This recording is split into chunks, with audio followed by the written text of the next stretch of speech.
Katapusan na po nitong mga nagpapakalat ng maling balita o fake news peddlers dito sa Pilipinas pag nagkataon na bakit kamo? Sabi kasi sa balita, kakalkalin na umano, tutuntunin na umano ng NBI ang posible o kung ang sino mang posibleng nagpupundo dito sa mga taong nagpapakalat ng maling balita sa bansa natin. Abay dapat lang dahil yung mga yan nakakapinsala na sa bansa natin. Hindi na nga nakakatulong, ang dami na nga problema ng Pilipinas, dumadagdag pa ang mga yan. Marami-rami yan mga kaistorya at palagay ko'y kilala nyo ang mga yan. At kung ang pag-uusapan lamang ay fake news o kaya naman ay disinformation o misinformation sa social media, dahil totoo namang talamak ang disinformation, ang fake news sa social media. Dati ko na po mga kaistoryang naging hinala at mas lalong tumibay ang hinala ko nung nabasa ko ang online article ng The Diplomat na sinasabing ang China umano ay nagsasagawa ng pakikialam, panghihimasok sa sistemang politika sa Pilipinas sa pamamagitan ng disinformation campaign. At ang target nila na platform ay ang Facebook o Meta. Ang sabi nga ni The Diplomat, ang Pilipinas daw po ay perfect target for disinformation campaign ng China. Aba, ay kayo po mga kaistorya, ano sa palagay ninyo? Kagaya din ba ng hinala ko? Ang pakiramdam ninyo, comment po kayo mga kaistorya. Yan po ang mga balita at impormasyon na maibabahagi sa inyo ngayon ng inyong kaistorya. Pakishare po at pakilike. At sa mga bagong viewers po natin, kung gusto ninyo ang ganitong klase ng content ay maaari po kayong mag-subscribe. Ikaliligaya ko po mga kaistorya. No? Magsimula po tayo dito po muna sa balita po ni NBI. Pagkatapos isunod natin yung kay The Diplomat. Ang sabi dito, NBI has list of fake news peddlers tracing financial backers. Nakayari kayo. May listahan ang NBI ng mga pangalan ninyo. At kung totoo man na may nagpupundo sa mga yan, sabi nga ng ilang autoridad natin, kung hindi ako nagkakamali, si Kong Barbers, sa pagkakatanda ko, correct me if I'm wrong, o kaya naman si Commodore J. Tariela, pakitama ako kung ako'y mali sa aking sasabihin o sa aking sinasabi, ay mga binabayaran nga umano. Hindi kaya mga kaistorya, aba ay madadamay kung sino man kung sakaling nagpupundo, nagbabayad sa mga yan. O wala tayong pinapangalanan, baka naman may umiyak, baka may pumalag ka agad. Tayo nagbabahagi lamang ng balita, nagkukomentaryo, kritisismo, opinion din at ginagamit natin sa tamang paraan. Ang sabi po dito ay March 24 nila ito ibinalita ngayong taon. Ang sabi, the National Bureau of Investigation has list of 20 bloggers. Naku, 20. Pag nag-full force ang mga yun at nagsama-sama, aba ay hindi bibirong impact ang magagawa niyan sa pagpapakalat ng maling balita sa social media. At palagay ko, hindi lang yan 20. Hindi lang, sa palagay ko and is tracking the funding sources for spreading fake news that target government officials, exacerbating political tensions. Nagpapalala pa. Sa halip na makatulong, lalong ginugulo. At gusto yun ng China. May kinalaman kasi, related kasi talagang, ang sabi ni The Diplomat, ay talaga nanggugulong pang politika si China dito sa Pilipinas. Bakit? Alay daw kasi tayo ni Amerika. Yun lang ba ang dahilan? Hindi. Yun daw pong naval reasons dyan sa South China Sea. Abay, sabi ko rin, dati kong naging hinala, hindi kaya kako ang dahilan ng mga alingas-ngas o kaguluhan o paninira sa sistemang politika dito sa Pilipinas ay ang West Philippine Sea. Yun yung sabi ko. Hinala ko lang naman, ha? Mga kaistorya, ha? Pinupunduhan, posible umano, kung ganun binabayaran. Posible, ha? Posibleng binabayaran. Yun ang posibilidad na tinitingnan ng NBI. Ituloy pa natin, ha?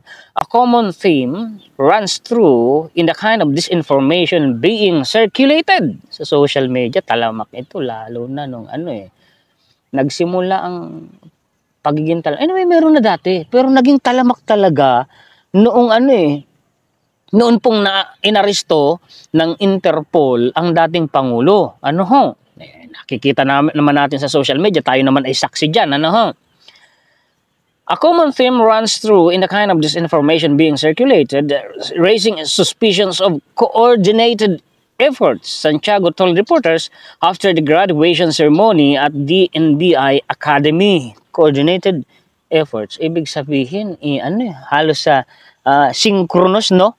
Yung kanilang pari-pareho, yung ikinakalat nilang fake news. Ganun ang pagkakaintindi ko. We are looking at why they are increasing in number. Why does it seem that they have only one theme? Iisa lang yung sinasabi. Riding on the disturbances in our political atmosphere. Tandaan niyo po itong terminong binanggit dito na political. Politika, ha? Kasi yan din po yung binabanggit ni The Diplomat. This should not happen. Our country is in trouble.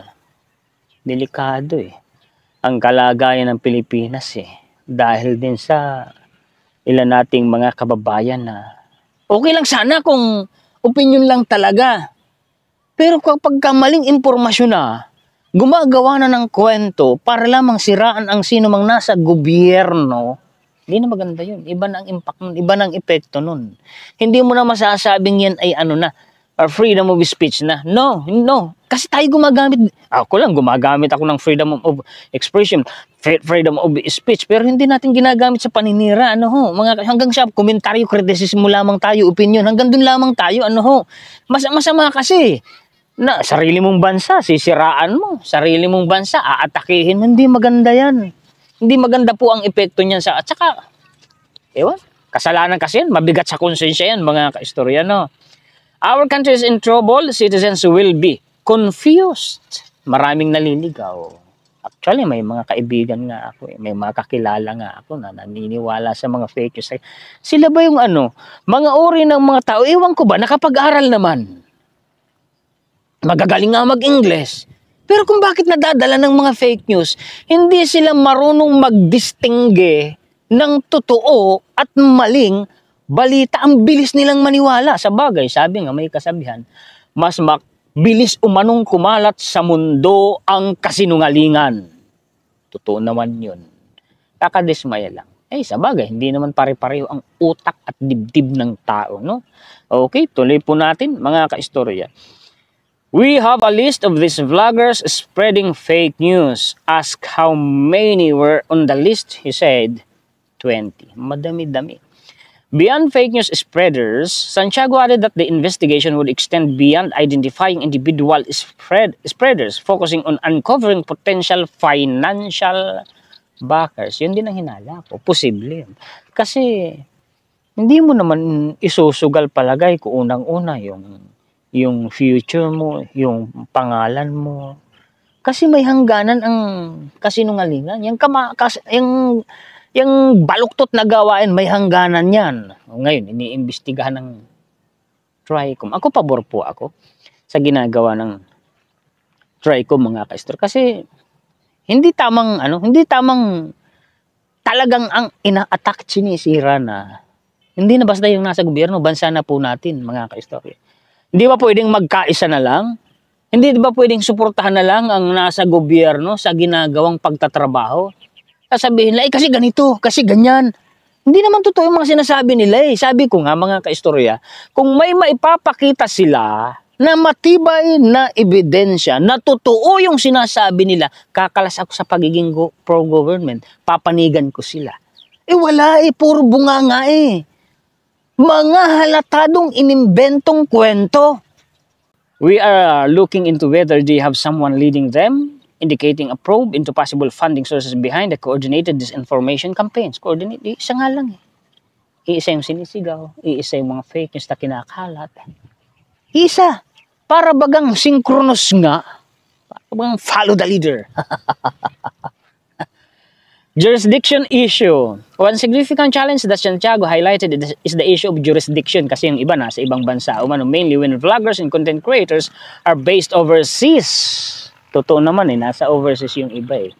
In the US, for example, libel is a civil case, not a criminal one. So if a blogger is a US citizen, na meron namang isa talaga tayong kilalang naan doon, how can we enforce our laws and their citizens, especially when their laws differ from ours? Tinitingnan yung mga posibilidad na paraan o mga kaparaanan kung paano sila pwedeng mapanagot o habulin ng batas. We are looking at all angles. For example, they could be inciting to sedition, which is a crime in the US, and here we are looking into tax evasion. Pwede rin. He added, citing the AI Capone case as an example of pursuing criminals through financial irregularities. Ito lang kasi ako nagbabayad ako ng tax.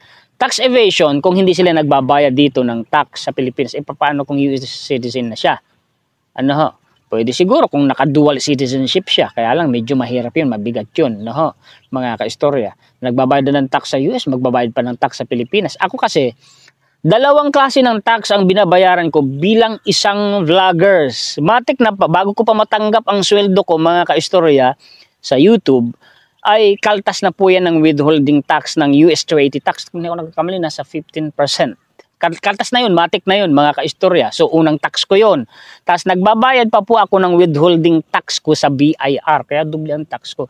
Ngayon, kung sasabihin na, halimbawa, US citizen na, hindi siya pwede palagay kung sampahan ng tax evasion doon kasi matik na, kinakaltas na ng US government o ni AdSense, no? Napupunta matik yun sa US government, mga kaistorya. Kaltas na matik yun bago pa matanggap ng isang vlogger yung kanyang sweldo. Kaltas na matik yun yung withholding tax, US withholding tax. Matik na yun, mga kaistorya. Okay, nasabi ko lang, dagdag impormasyon lamang po sa inyo. Okay, tuloy tayo. Santiago added that extradition would also be viable. Pwede rin mag-request ka ng extradition doon sa gobyerno doon. Dalhin nyo yan dito sa Pilipinas. Tatawa lang ako. Pag pumayag halimbawa yung gobyerno doon, pinadala dito yung tawa ko niyan. Ewan ko pag hindi magkanda-ugaga yung vlogger na yun. Dami pa namang nakasampang kaso sa kanya dito sa Pilipinas. Dahil sa mga ginawa niyang inimbentong maling kwento na wala namang katotohanan na individual na inaatake niya hindi lang basta gobyerno Dami niya rito haharaping kaso sa Pilipinas. On question of suppressing freedom of speech, Santiago said okay lang yan, freedom of speech, freedom of expression, pero kapag lumampas na sa hangganan, nakakakomit na sila ng inciting to sedition, libel, kailangan sawatahin natin yan. Tama! Kayo po, anong masasabi ninyo dyan? Comment po kayo, mga kaistorya. Dito na tayo sa The Diplomat. Pasensya na kayo, medyo mahaba-haba ito Kasi request ng iba, dapat mga 10 to 15 minutes. Kaya lang kasi ang gusto ko, malinaw, kumpleto ko, Ricardo, yung wala ka nang hahanapin pa, wala ka nang itatanong pa. Yun ang gusto ko, mga kaistorya Ito, The Diplomat. Ito ibinalita nila October 6, 2020. Pero yung nilalaman ng online article na ito ni The Diplomat ay related din. Kasi ang pinag-uusapan, fake news at disinformation. Dito naman sa part na ito, may kinalaman na rito ang China base sa sinasabi ni The Diplomat. China's disinformation campaign in the Philippines. Literal China at saka Pilipinas ang binabanggit. The Philippines has been the perfect target for Chinese political interference. But it won't be Beijing's last victim kasi hindi lang tayong biktima ng China. Mayroon pang ibang bansa kagaya ng Taiwan. Pero focus tayo dito sa Pilipinas. Mga hinighlight ko na ito Ang babasahin ko yung mga naka-highlight. Ang sabi dito, this marks the second time that Facebook has removed disinformation networks emanating from China. Networks yun mga kaistorya. Disinformation networks. Pag sinabi mo kasing network, may sentro ang China, din nagsanga-sanga yan. Yung mga sanga-sanga na yan, yung tools ng China na ginagamit nila sa pagpapakalat ng disinformation through social media dito sa Pilipinas. Ang target, bansa po natin. Mga kaisto, nag-remove, tinanggal, tinake down ni Facebook mga accounts at mga pages. Meta na ngayon si Facebook. Tinake down. Sabi ng Facebook, mga kaistorya, kinalkal ko ito dati, may dedicated content ako dito. Si Facebook mismo may sabi na China-based yung mga yon. Sabi naman dito ni The Diplomat, emanating from China. So si China nga, emanating from China and heralds a new age of information warfare in the Indo-Pacific. Indo-Pacific po tayo kung rehiyon, mula yan dyan sa may karagatan sa Africa, Pacific, hanggang dyan sa may karagatan Pasipiko din sa Amerika, where the United States and allies like the Pilipinas binanggit are uniquely vulnerable to attack. Disinformation attack ito. Inaatake tayo ng disinformation ni China dahil sa pagiging US ally natin. Sasabihin, kalas na tayo sa Amerika. Kanino tayo papanig? Sa China? Di ba, mga kaistorya? Hindi ko maintindihan itong mga pro-China. Kumakampi sila doon sa bansang nang-aapi sa atin. Kumakampi sila doon sa bansang umaatakit ng bubuli sa atin, nang-aapi sa atin. Kumakampi sila doon sa bansa na nang kakamkama, nang easy natin. Di ba? Papayag ba kayo sa China tayo kakampi? Iyon yung nang-aapi sa atin, ang nagtatanggol sa atin ang Amerika. Di ba? Kaya hindi ko magets yung logic nila eh. Hindi ko magets yung kanila pong paninindigan eh. Iba talaga. Ewan. Ang hirap talaga nilang intindihin. Mga kaistorya na. Okay. Tuloy natin. However, a shift occurred in 2018 when the network broadened its activities to include a more dedicated focus, dedicated focus on naval affairs. Pag sinabing naval affairs, karagatan, and regional politics. Kita ninyo, dalawa pala yung dahilan sa mga disinformation attack ng China sa Pilipinas. Naval, una. Pangalawa, politika. Kita ninyo, unti-unti nang nagkakaroon ng picture, lumilinaw na. Unti-unti nang nagkakaroon ng mukha yung pinag-uusapan natin, Okay, ituloy po natin. In particular, the network created several Facebook portals. Kita na ninyo. Talamak talaga sa Meta ang disinformation and fake news. Totoo yan. Alam natin yan. Focused on the South China Sea, tama na sinabi nating karagatan yung sinasabing naval. South China Sea. Isaan banda sa South China Sea? Kung ang pag-uusapan Pilipinas, West Philippines yan.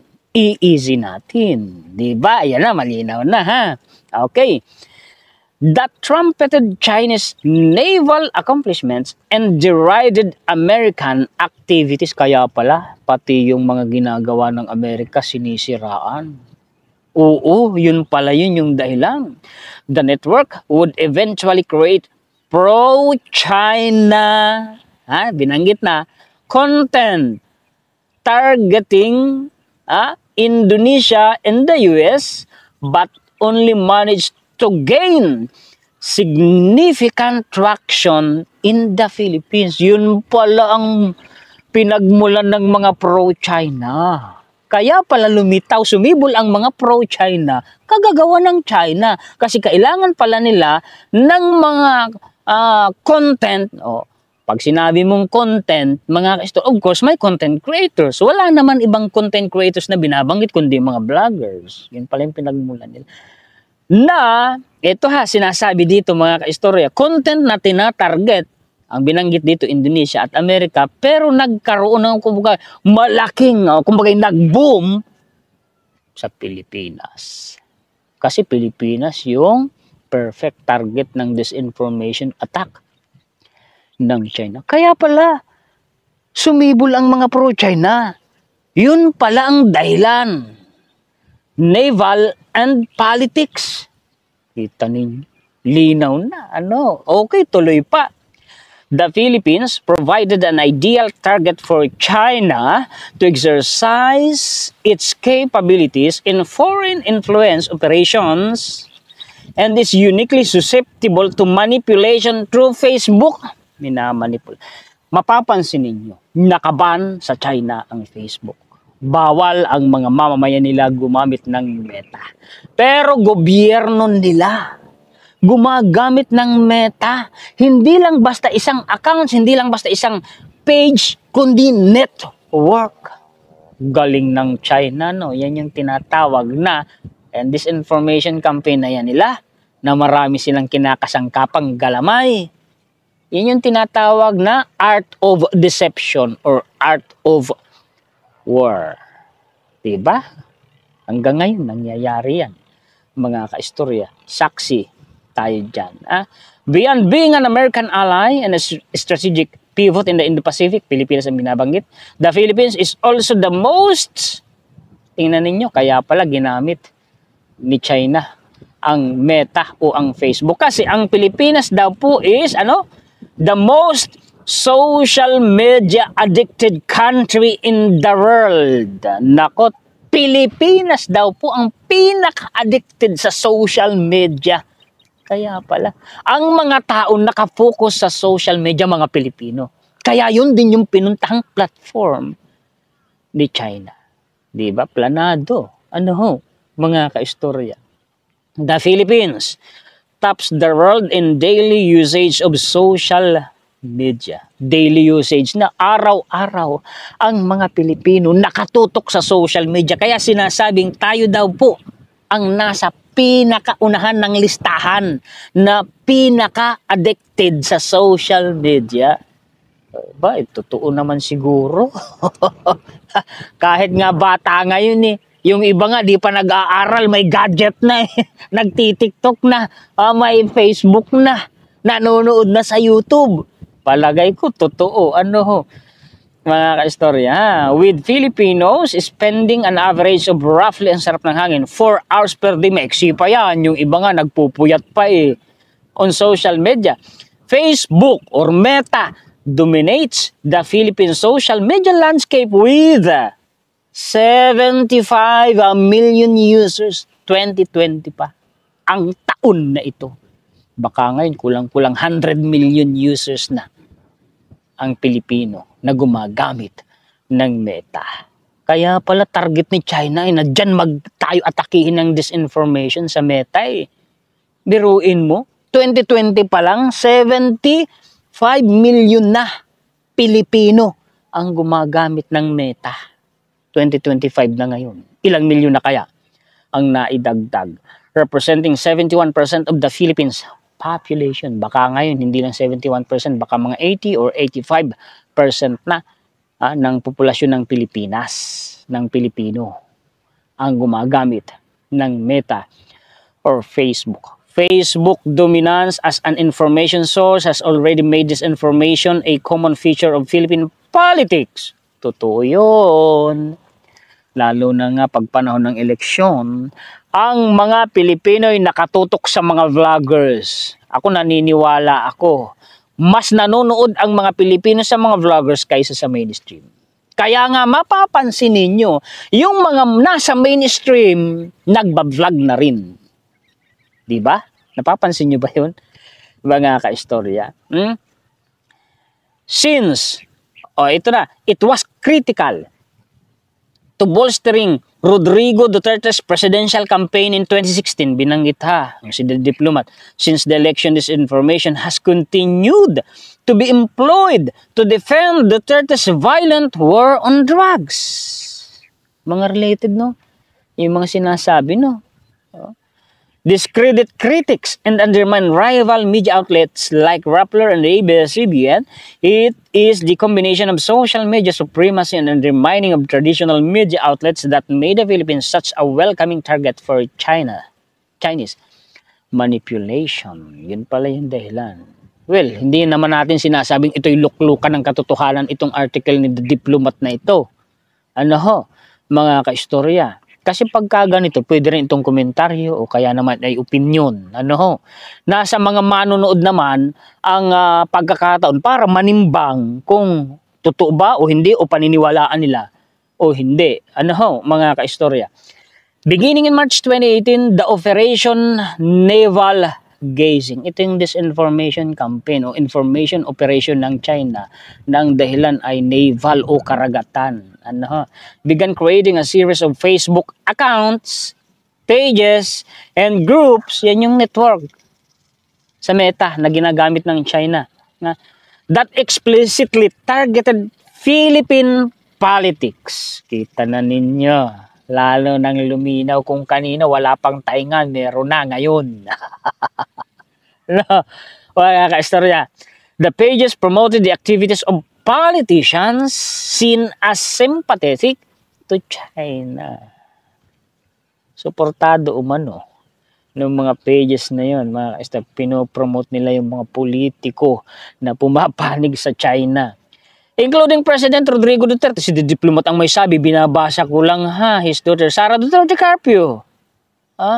And Amy Marcos, naku, bakit binanggit dito si Senator Amy Marcos? Ulit, hindi ko naman sinasabing kumpirmado ito Mga kaistorya nasa mga tao na. Ano ba sa pakiramdam ninyo? May katotohanan kaya o wala itong sinasabi ni The Diplomat who was elected to the Philippine Senate in 2019. Bakit kaya binanggit, dinami nila dito si Senator Amy Marcos? While naval gazing's other influence operations fizzled, its interference in the Philippines flourished. One Facebook group backing Amy Marcos attracted over 50,000 followers, and despite being active since January 2019, a group named Solid Sara Z Duterte 2022, referring to her, generated over, ganun. Bakit kaya binanggit din si Senator Amy Marcos dito? Yung iba naghihinala, pro-China din kaya si Senator Amy? Ewan, di ko po masasagot, mga kaistorya. Having failed to either bully the Philippines, hindi nagtagumpay ang China na bulihin tayo, lumalaban tayo Kaya lang kasi sinasaway ng gobyerno, ang mga kasundaluhan natin, handa nang lumaban, mga Pinoy nga, kahit senior citizen na. Gusto na, bakbakan na Kaya lang kasi sabi ng gobyerno natin, ng presidente, paupain ang tensyon. Kasi hindi nga naman biro ang gira. Hindi ako naniniwala na manggigihira ang China. Malabo bagsak sila ngayon Lalo yan lulog mo kung sasabak sa giyera, mga kaistorya. China, hindi nagtagumpay Hindi sila yung sinasabi nila, tanggalin ninyo ang BRP Sierra Madre dyan. Sa Second Tomas Shoal, hindi natin tinanggal. Itong EDCA, tayo ay isasabak sa giyera niyan. Hindi nagtagumpay, hindi pinalis ang EDCA. Dinala pa ang Typhoon missile system dito sa Pilipinas. Anong ginawa ng China? Dahil hindi sila nagtagumpay Ito na. China has now embraced political interference. Nang himasok na sila, pinasok na nila, mga kaistorya, yung usaping politika dito sa Pilipinas as a means of decoupling the Philippines from the US. Specifically, gusto kasi nila pumanig tayo sa China Kumalas tayo sa Amerika China has identified the political discord within the US-Philippine alliance as a partnership's greatest vulnerability and recognized social media ang paraan, ang tool para sirain nilang alliance ng Pilipinas at Amerika, social media. Pag binabanggit na social media, maraming Pilipino dyan, As of 2020 ay nasa 75 million Filipinos ang gumagamit niyan, Facebook or Meta. As the ideal tool with which to inflame this divide and achieve its strategic objectives. Kaso hindi rin nagtatagumpay si China. Ayan na, ang TRICOM nag-iimbestiga na. Ayan na, ang NBI. Yari sila. Pinili nila, ginusto nila, bahala sila. Importantly, while the Philippines' fondness for Facebook makes it particularly susceptible to foreign influence operations. Yan po ang mga balita at impormasyon na may babahagi sa inyo ngayon ng inyong lingkod. Mga kaistorya, maraming salamat ha sa inyong panonood. Patalastas po sa mga naghahanap po ng matibay, di kalidad, quality talaga at mura. Promise, mura po talaga kaysa sa iba na hollow blocks. Diyan po sa may bandang Butulan, Kabanggan at iba.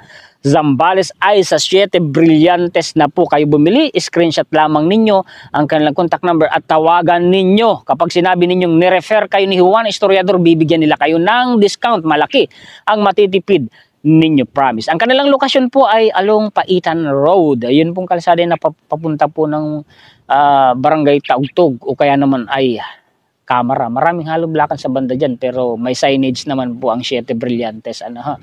Malapit lamang po yan sa triangle intersection ng Butulan. Ang exact location ay along Paitan Road, Project 4, Barangay Batonlapok, Butulan, Zambales. Yan po ang mga balita at impormasyon na maihatid sa inyo ng inyong lingkod kasama ang ating kritisismo, reaksyon at komentaryo at opinion. Ha? Maraming salamat sa mga sulit kaistoryan natin sa buong mundo. Mabuhay po kayong lahat. Shout out po sa inyong lahat. Nagpapasalamat tayo higit sa lahat sa atin pong Panginoon. Sa mga bagong viewers natin, kung nagustuhan ninyo ang ganitong content, ay maaari po kayong mag-subscribe at pakipindutin na rin po ang notification bell. Muli ako po si Juan Historiador, ang tagakwento ng totoong istorya ng kasaysayan na nagmamalasakit sa kapwa ko Pilipino at nagmamahal sa bayang ito ang bansang Pilipinas. Sa nagtatanong dito sa aking eyeglass, ito po kasi kaya nagda-dark eye transition po ito. Kapag ka nakaka-detect siya ng radiation, ay nagda-dark ang kulay niya. Nagiging parang sunglass. Hindi ako nagkakamali. Salamat po mga kaistorya.